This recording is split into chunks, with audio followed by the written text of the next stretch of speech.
Krispy Kreme. Just saying that name brings back some incredible memories of my kids and I going to the Krispy Kreme located near my hometown in Northern California. I have these vivid memories of driving down the Highway 680 for those of you in Northern California, where they have the Hot Now sign. And every time that sign is lit up, my kids are just dying to go. When you look at Krispy Kreme and their story, they were on top of the world in the early 2000s. In fact, in 2003, Fortune magazine anointed Krispy Kreme as America's hottest brand. But we all know that story didn't last forever. In the mid-2000s, they ran into some challenges that really took the wind out of their sail. Things like accounting irregularities. Who would want to be associated with that? Unhappy franchise owners. And who remembers the low-carb craze? We were at the edge, and the sharks were swirling around the tank here, right? The blood was in the water on Krispy Kreme. Welcome to Resilient, where we hear the stories from leaders on risk, crisis, and disruption. And we get those stories by jumping on a plane and going meeting our guests on their home turf. My name is Mike Kearney, and I lead Deloitte's Strategic Risk Practice. And today, I'm in New York City, and it is a beautiful day, I do have to tell you. And I have the great fortune of meeting with Daryl Brewster, the CEO of CECP, and a longtime executive in the food industry who was brought into Krispy Kreme in 2006 to bring the company back to its glory. Hey, Daryl, welcome to Resilient. Thank you so much for joining us today. Great. Thank you, Mike. It's a delight to be here. We have, I've been excited for this interview. We've got a lot to talk about today, but I want to start off with your time at Krispy Kreme. And obviously, you were named CEO at the beginning of 2006, a pretty tumultuous time for the organization. And I'd love just to start with kind of what was the state of the business when you took over? Not good. Krispy Kreme was this wonderful brand that had been around for decades, but was really going through some great difficulties. We were facing billions of dollars of lawsuits, hundreds of millions of dollars of debt with negative cash flow. Millions, tens of millions of dollars of guarantees of franchisees that we had to at some point be prepared to deal with. Our turnover among employees was running over 20%. Our franchisees were up in arms. They were part of the lawsuits. Our customers had been walking away. We were declining on same-store sales, nearly on a double-digit clip. And the government was after us as well. We were under DOJ and several state attorney generals' lawsuits and investigations. And I think we got to restate 4 or 5 years worth of financials. And we hadn't quite started SOX, even though it was supposed to have been implemented at that point. So, we had a lot of real challenges that were going on at the business at that point. So I hear and I listen to all of that. Why would you take the job? What precipitated that? In reflection, you kind of do wonder why. Well, I had a wonderful opportunity to run Nabisco, and we had been bought and merged with Kraft, and it was a great company. But I really had a goal to be a CEO, Chief Executive Officer, of $1 billion publicly traded company with an incredible brand. With an incredible brand, where I and in a place where I could commute from home. In this case, from New Jersey down to North Carolina, and be able to do that. And that was really what drove me. I think I took the first interview because our daughter was going to school in North Carolina. So, well, at least I'll get to see her.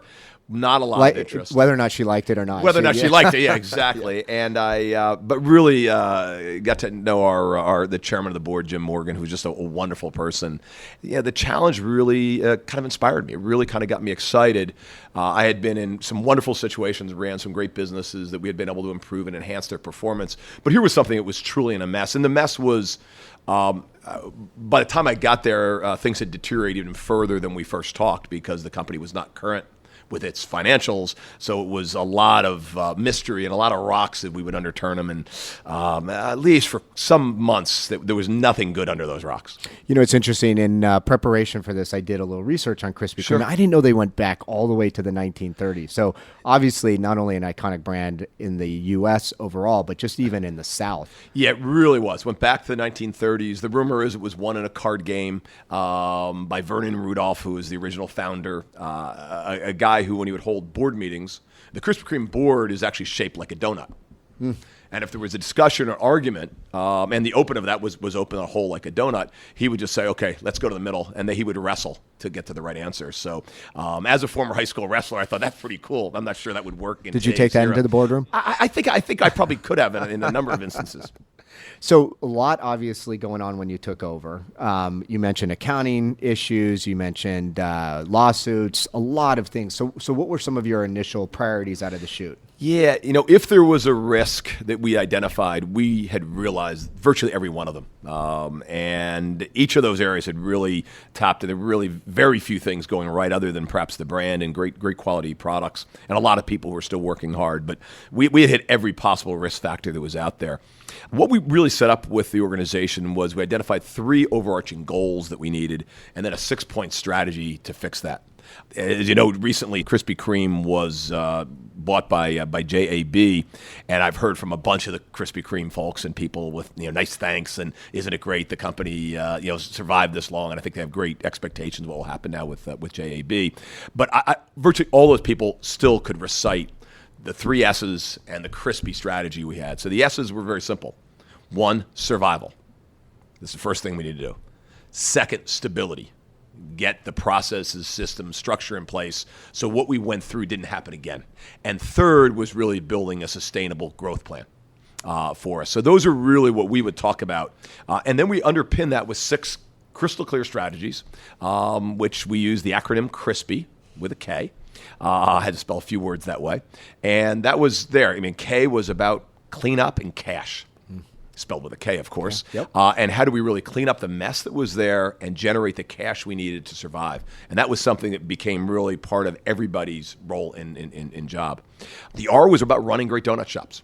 So while we were doing the financial piece, simultaneously, we were still in business, and we still had to run those great donut shops. That's how we were connecting with customers and consumers. Yeah, that's one of the things I've seen as a challenge is obviously when you're in the middle of crisis, Right. You're focusing on getting the business back on track. And Yes. sometimes people forget that you Forget have about the customers business. Right. to serve. Yep. Absolutely. I mean, we see that all the time. And while I had not had a lot of experience in companies in this much trouble, part of my sense was that we had to do this, or otherwise we would just stay. We could clean up the financials, but if the business wasn't in good shape, you were not going to escape from the issues that we had. 3rd, the I originally stood for innovation. I'd run Nabisco, and we had great success launching new products and new initiatives, but realized that at Krispy Kreme that we had over 300 factories. So rolling out any innovation was incredibly complex, particularly with everything else going on in our organization. Right. And so we moved the focus of that. It had to start with I, so we went to international. And international really, I think, was the turning point in our turnaround. Was that a big area of focus before you came in from an It was. international perspective? We had a handful of stores, and actually we closed a bunch right when I got there in Canada. What international got us, though, was really 3 key things we needed. First of all, we were not allowed to franchise in the U.S. because we were not current with our financials. Right. So we had no ability to grow in the U.S. or to take stores that were underperforming and be able to sell them to some new franchisee. Right. International, we were in virgin territory, so that opened up. First is we got cash up front, and cash was number king. 1. That was king. Goes back to number 1. Goes back to number 1. Second, we made it really clear that the people we were going to work with had to have already been in the quick service restaurant or fast food industry. Mm-hmm. We couldn't teach people. We had not had a great experience teaching people when we rolled out in the U.S., when the company had gone out a few years earlier, but we needed operators who knew what they were doing. And they were great. That actually helped us out. And third, it was an opportunity also for us to kind of get the model right in a fresh area. Fixing something that you already have that's kind of broken is hard. People are used to doing it. Here was a chance to do it the right way out of the gate and learn from some of the mistakes and errors we had. That's fast. I mean, I've spent a lot of time in innovation, and what I've seen is a great model is going outside of the existing area of business, right, getting it right, and then importing the best practices. Taking the I'm best guessing practices that's back what you were doing. Exactly what we're doing. So international, I think went from 10% of our shops to 5%, and today is 75 or 80%. Wow. So it really has been where it's a total franchise model. In fact, we even did it because our team had so many issues. We transacted everything in U.S. currency. We didn't want to get any currency variations. Forget about, hey, we'll just do it in dollars. That'll be simplest for us, because it would have been a little hard for us to kind of handle some of those even more complicated transactions. Sure. We'll do it in dollars. That's what we pay our employees in. That's what we do. And the I really was transformative for the organization. So we've got cash, run the business, initially innovation, but now international. The S was about saving money everywhere. One of the great ways to generate cash fast is how do we cut costs that we don't need. And some of that was some very tough calls we had to make on overhead and general administrative costs. But we really challenged the entire organization to find costs. And what was your experience with that? Did the employees rally around that? They did. One of my favorite plans within this was a program called SYS, Save Your Salary. And it got to the point really quickly what needed to happen. And one of my favorites was an administrative assistant who worked in our factory in North Carolina. And she was responsible for paying the cleaning bills. Now, we had 3 facilities in Winston-Salem, and she went on her own with a little bit of help from she was sparked by some things we were doing on purchasing other items, and went to various cleaning offers and said, we'll package all 3 of these together, which she did, and we saved her salary times 2.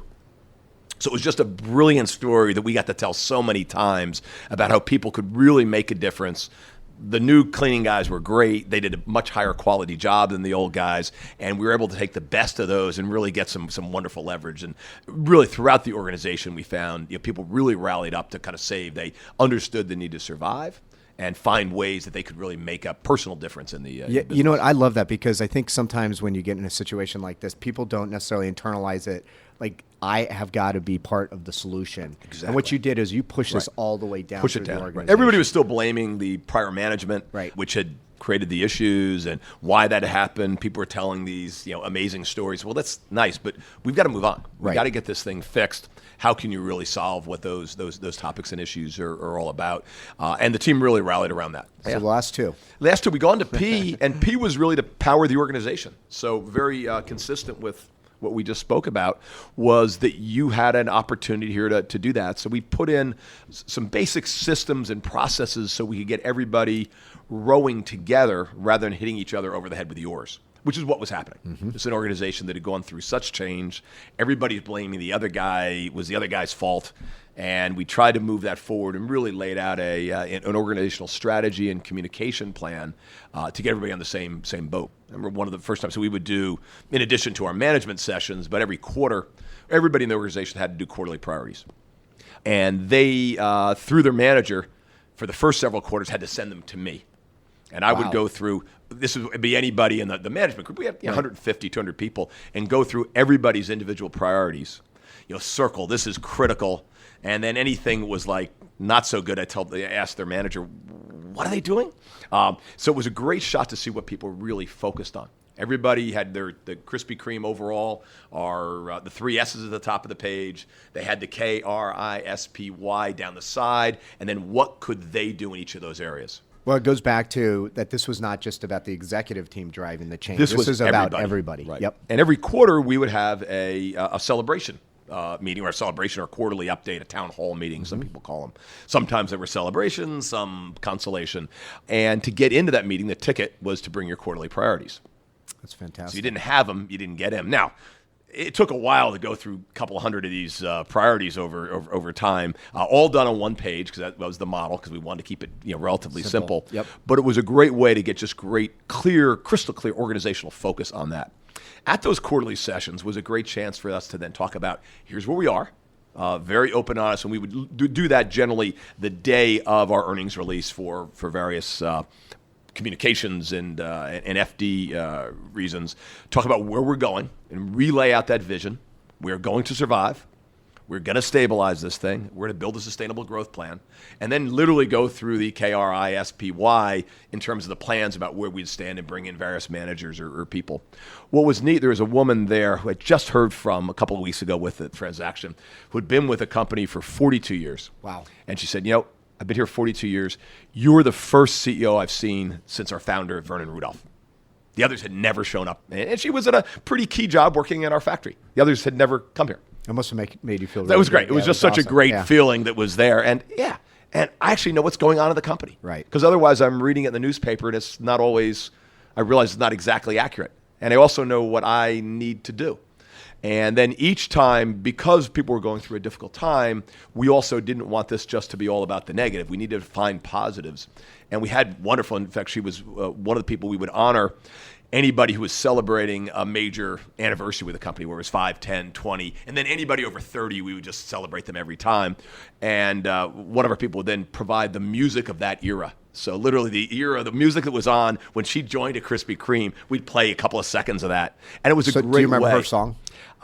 It was like some Rudy Valley thing back in the day, right? So it was a song from the I guess 60s or so. So it was going back pretty far. Well, we got to make sure this conversation gets to her. Yes, no, definitely. So it was great. And it was a great way to kind of bring people. And therefore, while we didn't want to go back through the issues of the past, we did go back to sort of the essence, the DNA, the foundation of what had made this company a great company. Because there's a lot to be proud of. There's so much to be proud of. Yeah, we just had to get back to the original values. And in fact, we did a whole program on values as part of our powering up the organization. And when we had a team set up and the whole thing. Finally, in our files, we saw one that had been written by Vernon Rudolph in the 1930s. The actual values. The actual values, yeah. Wow. Some of the words mean something a little bit different today, but we actually use those as our values. Yeah. So what was the why? So I love this, Crispy, because I actually now know your strategy is very The strategy sticky. was really clear cut. Everybody had it. And the why, depending upon the audience, was one of two things. Right. It was either why not, which sometimes worked, but eventually we kind of got that to the why is about you. When it was about the organization, it's about you. So what are you going to do to really help drive one or more of those key strategies? So, Daryl, consultants oftentimes are chastised for using a lot of jargon, complicated words, Sure. making things more complicated than they need to be. Right. What I really like about your goals and your strategies are that I literally, after just talking to you for about 15 minutes, could recite exactly what your goals were. Right. Where did that come from? And was that important? Was there a lot of thought put into that? Because I think there could be no ambiguity in a turnaround situation, I would guess. You need to make sure everybody understands what they're doing. But where did that come from? Because you oftentimes don't see that. Yeah, it's a great question, and it's one I can think throughout my career how we've done it. I had some of the best mentors in my career that I think anybody could have had. One was a guy named David Johnson, who was Australian, former CEO of Campbell Soup Company, worked there. Another, Jim Kiltz, CEO of us at Nabisco, went on to run Gillette, vice chairman at Procter & Gamble. Another, Doug Conant, who's CEO of Campbell Soup. Later, in a different era, and also chairman of the board of Avon, and I continue to connect with these guys from time to time. And David had a wonderful way of really being able to. Jim had a great way of taking the very complex and making it simple, Which is an art, I think. Which is an art, yeah, absolutely. And then David had a way of taking the simple and making it memorable. And I can still recall talks he gave at Campbell Soup, back in the 90s. About his 2020 plan. 2020 plan. We need 2020 vision. 20% with his wonderful Australian accent. 20% return on equity. 20% earnings growth. And crystal clear in terms of what we really needed to do. And we found when you had the organization that sometimes at the managerial levels, when you're dealing with these high-priced consultants, that the words become bureaucratic words. They're gobbledygook. They're nice words. They're kind of good. But you've got to really champion a group. You've got to get stuff that's memorable, that people can understand and relate to themselves. So kind of finding those takes some time, but if you can get them, and I come from a background of having run large marketing departments and general management, so it's a little bit like an ad campaign. So we spend enormous time on that, finding out what the right message is for our customers and consumers. We often need the exact same thing for our employees, particularly if they're going through a difficult challenge. Right. So if we can find those, they can capture, talk about. It can help frame the conversation and frame the discussions as well. It's interesting. One of the things that we oftentimes find is you can put together the greatest strategy, and it can make all the sense in the world, but if it's overly complicated and you can't get the thousands or hundreds of thousands of resources marching to it, you're not going to be successful. Not going to get that. And I think what I'm hearing you say is sometimes you got to keep it simple so that people understand what they got need to keep to it do. simple. No, each of those strategies had an underpinning of key elements and specific tactics and initiatives that we needed to pursue, but it helped provide an overarching framework for us to be able to run and address the business. And then from my perspective, there were very few who needed to do all those things, but we could now divide and conquer among our leadership team. They understood what other folks were up to, but they could take, we needed somebody who was really managing cash. That was a critical element, and we'd have our weekly cash meetings and the rest.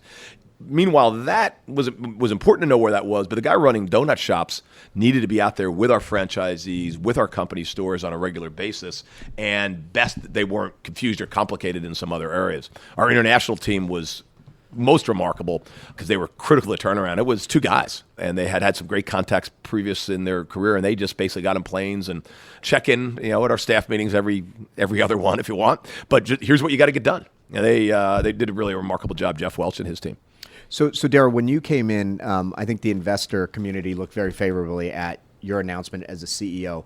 Can you talk about just personally what it was like to have such grand expectations? I mean, obviously, as you talked about, big turnaround, but this is your first CEO role. Right. Huge expectations. Any personal reflection? Well, it's probably good news and bad news on that whole thing, because one of the key things you want to do as a leader, if you can, is really to set expectations, low expectations, and exceed them.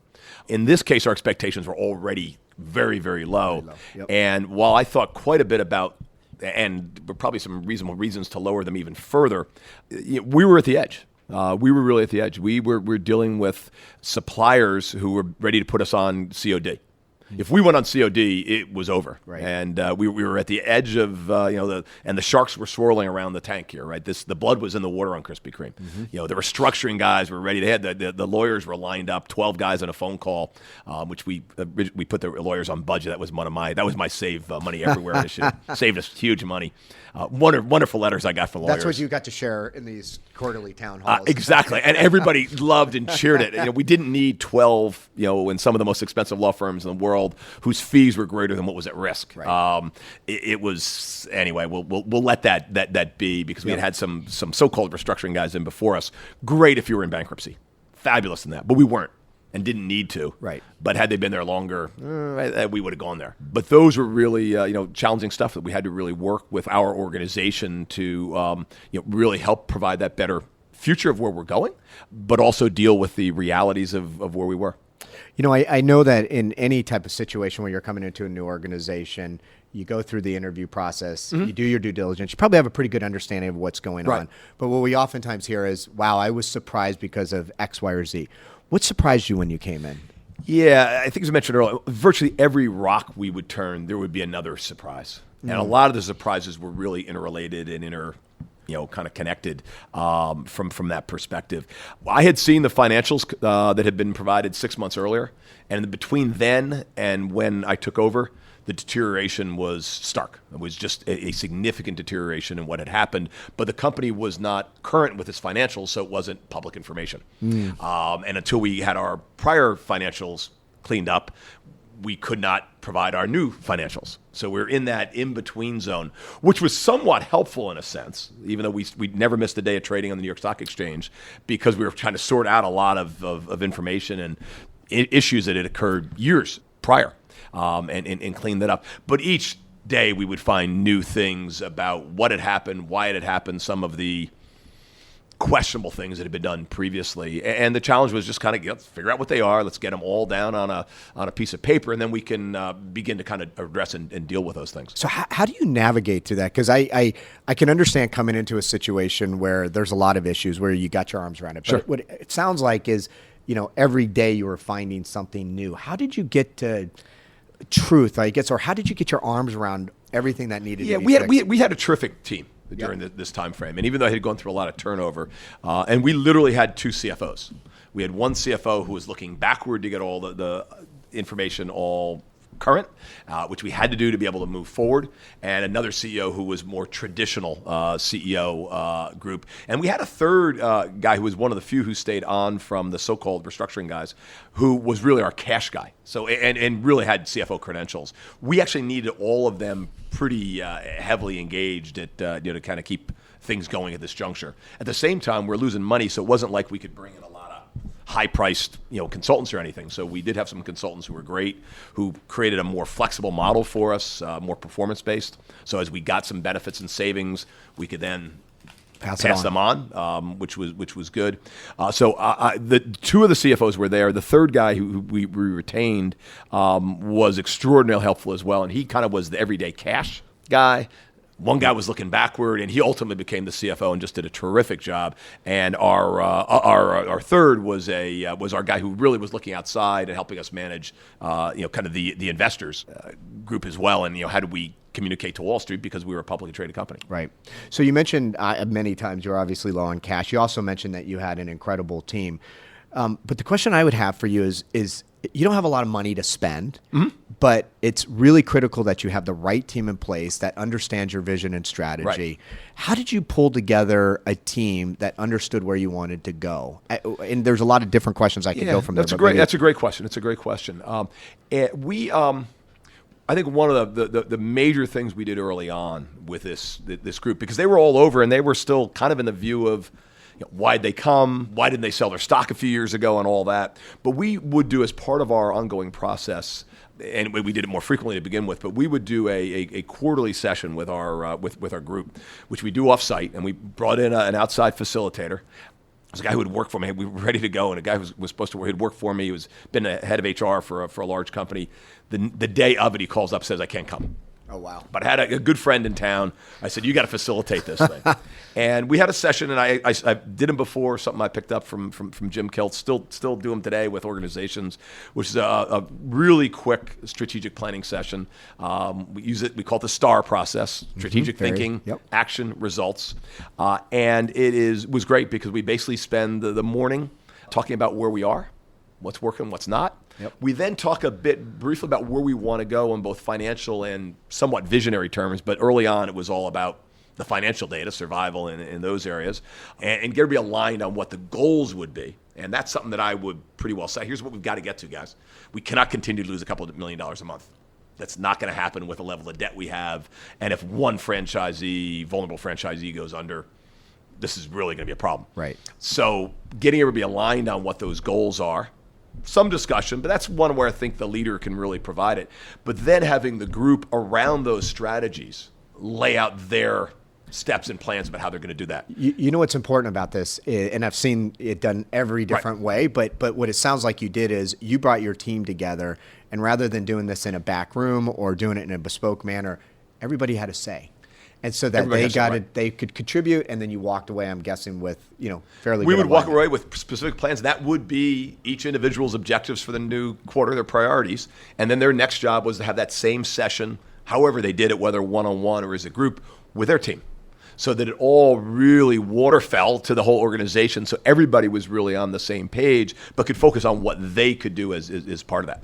So, Daryl, one of the things that we know is every organization at some point in time is going to go through a turnaround, a crisis, something that is just going to knock them on their butt, right? When you reflect on your time, what are the attributes of your people that were on your team that you think are important in a turnaround? Because I think to a certain degree, running a business day to day is very different than in a tumultuous turnaround or crisis. When you think back, what would be the attributes of people who are good in crisis or turnaround? Yeah, I think there were a number. I think the way we had the group focused, helped. I mean, we had one guy, Jeff Welsh, who really developed our whole international program and did really a tremendous job. Did that, connected. He was on his own for most of that time. He knew a lot more about franchising than I could ever learn. He had worked with some of the great companies, but his team just did it. And other than their, checking out their travel bills because it was an expense, really did a remarkable job in doing that. So one was that people just took responsibility for their area to really own that and make a difference. I think a second was that there was a good sense of both reality of the situation, and we had a few people who were really on the negative side, and that was good, but we also needed some people who were good optimists. And I can remember at one point, we had two members of our team who had gone through bankruptcies, and we never did go through one, but we were close. And they were, this was like, oh, it's going to be awful when it's like that. But we had an extraordinarily optimistic head of another function, and I literally moved his office in between them. So they were just so, and they would feed on each other. And every afternoon, because we'd be turning over some rock, there'd be some other new issue that would come up. And it was good to get those issues out. So that was really helpful, but it was unproductive just to labor and lament in those and stew on them. Fine, that's an issue. What are we going to do? And he brought just a wonderful sense of kind of optimism, good old, we just got to get it done and, let's figure this stuff out. So I think that was sort of another area. It was important to have the reality. It was important to have the optimism. Because I've seen other groups where everybody's really optimistic. Right. And they're forgetting about the basics. In fact, that's kind of what got the company in trouble. Right? So everybody was so optimistic. It's a company that had 100 stores and, when the prior management team came in and built 300 stores in a 3-4 year time period. It was building as many stores in a year as it had in decades. Right. And did that without control, without controls, with a model that was actually different than what had originally been executed, although some improvements, but some misses. And then when things got wrong, refused to acknowledge anything wrong and just kept building. In fact, when it came to the numbers, even when the numbers were wrong, they just put ones in they thought would look better, which is what got us into much of the problem was, when you get into those issues, deal with the reality with a sense of positivism. Don't cover them up. And that's really what cost us probably more than anything was, the declines and the issues were bad, deal with them. But then the, making up the numbers, which is why we had to restate our financials, was really the crippling factor. So one of the things I've read a lot about is the whole low-carb craze back in the day. Was that really a contributing factor to where Krispy Kreme was or not? Because I've heard different accounts of it. I think it didn't help. Okay. Right? I mean, I had run Nabisco, so we knew what those issues were. And I remember reading a Business Week article. I had been actually brought back for a turnaround at Nabisco a year and a half prior or so to that. And Oreo, which I'd run Nabisco at one point. We were growing Oreo at double digit. I left My for kids a year. love Oreo, by the way. It's a great product. And now over $1 billion of revenue. Milk's favorite cookie. Yeah. And in a year, I was gone, not because I was gone, but the carb thing hit. Oreo got sued by people because of it contained some trans fatty acids. And the business literally went from growing double digit to declining double digit. And I was then brought back to run it. I was at Kraft and had taken over their Canada business and Mexico and some global stuff. And the day I get back, here's a headline on Krispy Kreme at Business Week called the hottest brand in America, with the Krispy Kreme hot sign. I'm like, you guys are telling me this carb thing is killing us and this brand is working well. Now, Krispy Kreme may not have been doing quite as well as they said, and that was part of what got them into difficulties. So that it was an issue, but it wasn't. It wasn't what it was made to sound like. It was an easy thing to kind of blame on the world. Right. And just as at Nabisco, where despite that there was a tough year, but then we took actions to fix it, where we launched 100-calorie line products, where we refocused, and we had a much broader portfolio, so we could refocus on crackers like Triscuits and Wheat Thins. Came up with a lower carb Oreo for a short time frame and things along those lines. So we did some things. We did not have as many tools at Krispy Kreme. As I mentioned earlier, with 300 factories, it was hard to roll out innovation, but we were able to communicate only 180 calories. We did also decide, hey, we are what we are. And they'd spent a lot of time looking at, could we find that breakthrough zero-fat donut, and work may still go on. But we said we are what we are. The average Krispy Kreme consumer comes to Krispy Kreme's only 4 or 5 times a year. So it wasn't like an everyday occurrence that people were going through. It was a treat, and at some level we also felt it was an opportunity to kind of celebrate that treat. So a lot of the innovation we did was, could we have a donut of the month? Had great success with donuts that would have a football shape for football season, or a St. Patrick's shape for March. Really simple stuff that would maybe get people back in the store instead of 4 times a year, 5 times a year. What a difference that would make. Right, and that's where a lot of the focus would be. I think the Krispy Kreme example, everything you've shared it was almost like you're in triage mode. But you've been in business for 30, 35 years. You work with a lot of CEOs. Now, I'm really interested in this notion of prevention versus cure, a comment that you made in advance of this podcast. And you were really kind of in the cure stage at Krispy Kreme.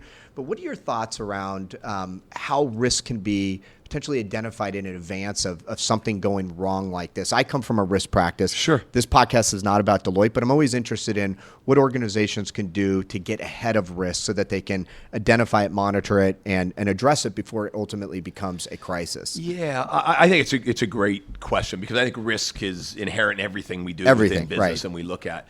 It's interesting, and my sense is I think a lot of operators of organizations and businesses are probably much more comfortable on the equity side of the equation than they are on the debt side of the equation. Right. So the equity side is where are the opportunities, where's the great growth, et cetera. The mirror side of that, though, are the things that can go wrong and can go awry.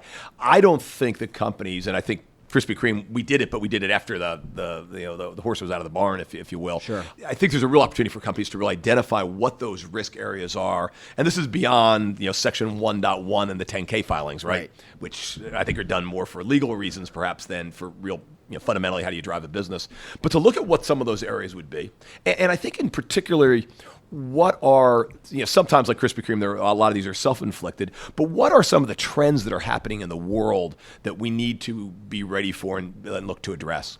And I think so often we're so focused in on the P&L and the balance sheet. And by the way, not unimportant, but we kind of miss what some of those longer term drivers may be if we're not on top of those.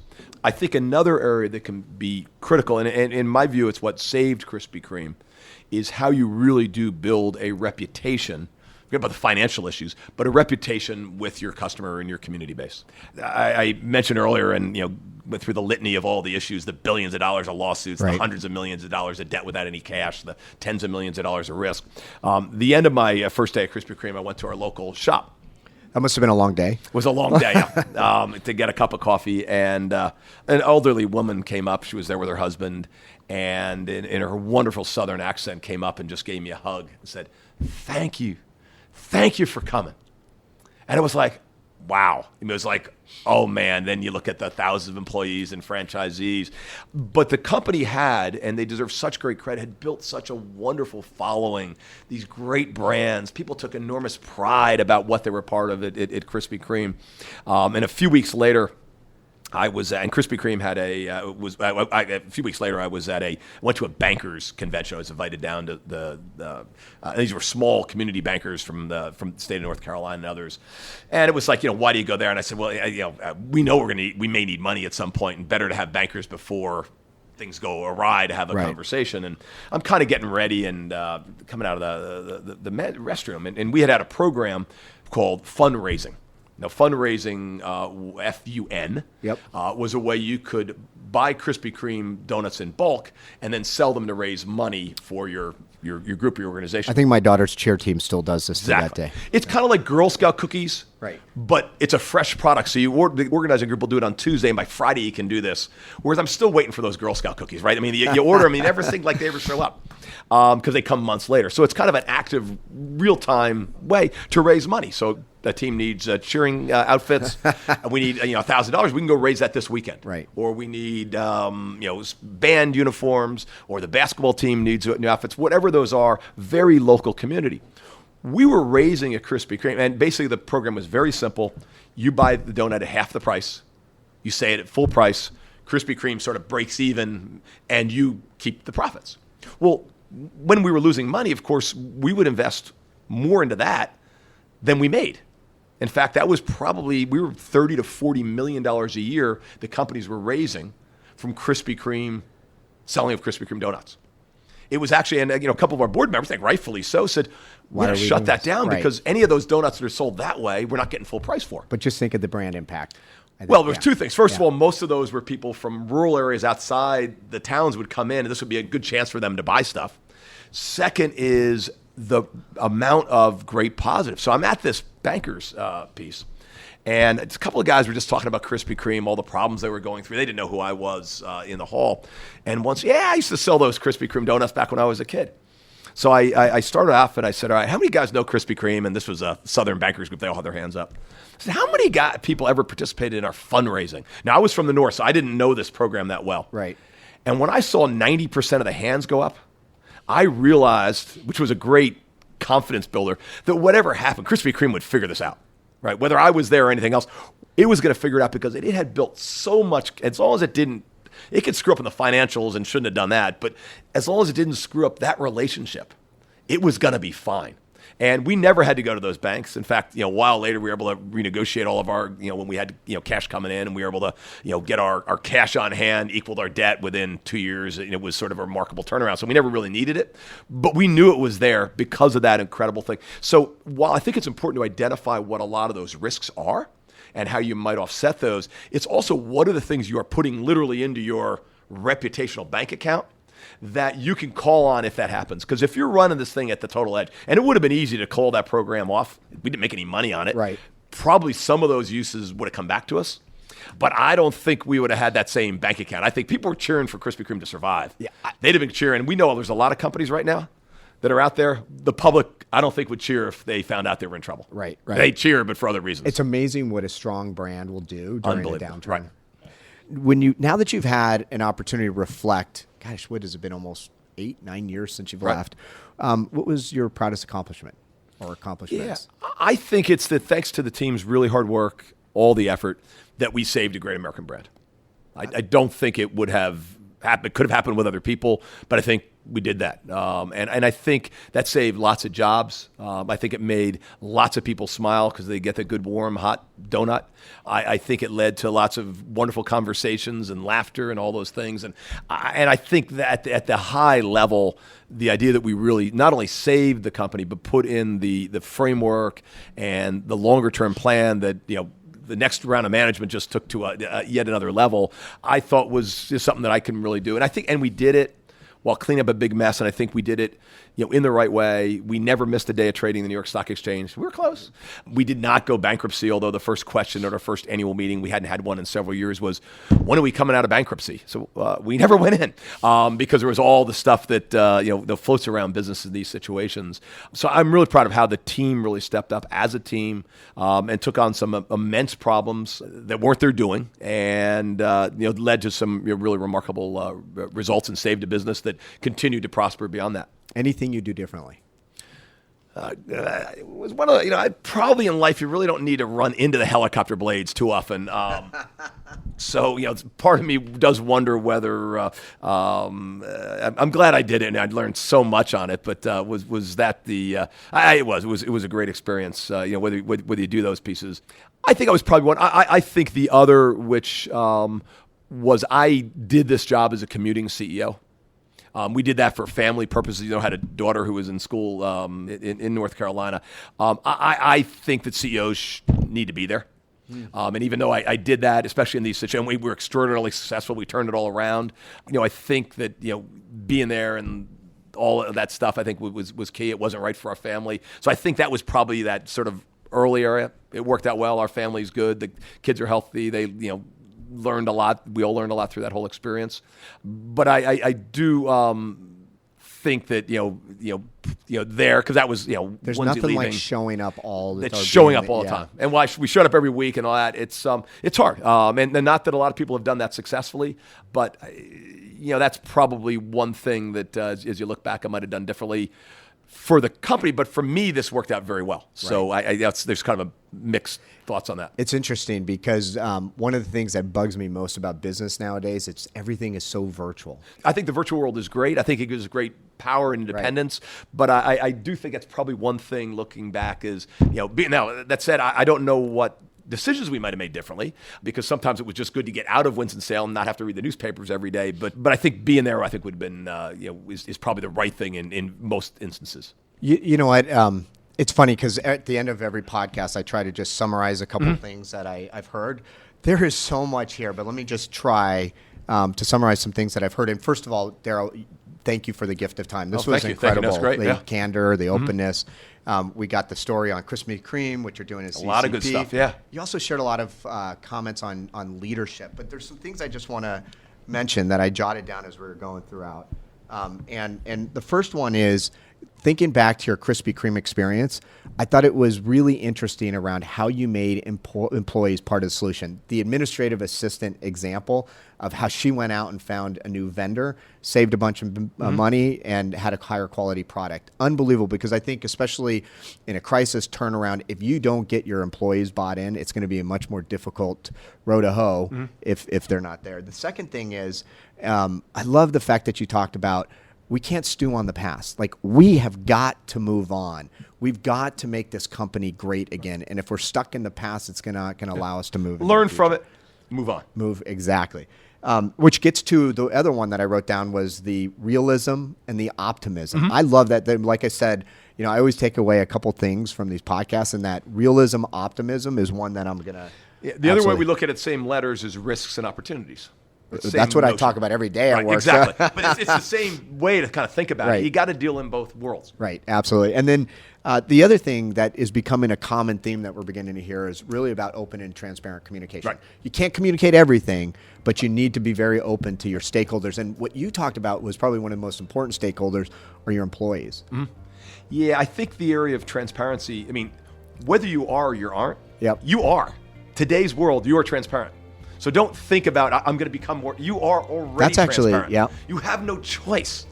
You are in a real world where people can, Snapchat you, Instagram. I mean, it's just very real. I mean, there's just no way. And therefore, the importance of your personal brand and being pretty consistent around that is even more so, because that thing that's inconsistent, because you're transparent of what you're presenting to other people, when that gets found, if that gets found out, that's going to really create great angst because it's not matching up. Right. I'm guessing the other word you'd throw in there is authentic too. Yeah, I think authentic comes with it. Absolutely. Because the authentic is, to me, that's part of what your brand is about. And if that's consistent, and because people are going to find out, right? That helps.